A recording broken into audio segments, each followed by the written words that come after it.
Do you struggle with getting started and then feel guilty for not starting? Don't worry. We all have that.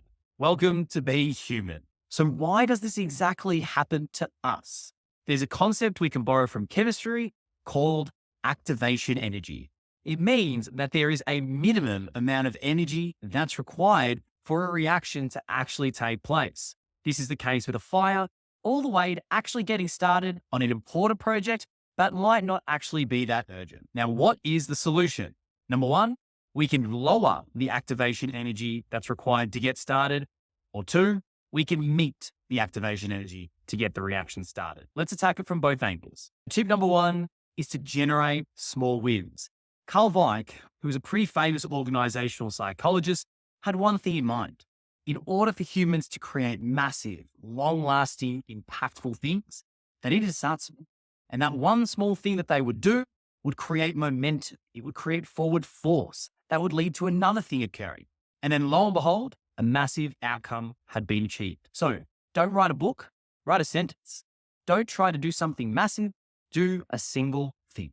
Tip two, create social accountability. When you leave it to your own devices, there's only one point of failure. If you don't get it done, then it doesn't get done at all. But if you do it with a friend, a colleague, a coach, an accountability partner, wow, you've got 2 points of failure, 3 points of failure, which means you're more likely to get started and more likely to get it done. Now, tip three is the kicker. It's by James Clear and his book, Atomic Habits. And that is, make it easy and make it obvious to get started. For example, if you wanted to start a writing habit, make it obvious and make it easy.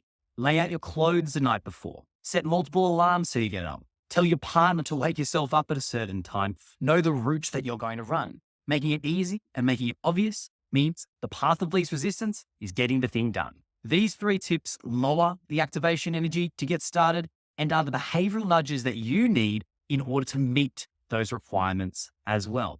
It reduces the cognitive load, the cognitive difficulty, and let's be frank, the sheer overwhelm we experience when we're trying to get started. I leave you with the famous author's wise words, Mark Twain.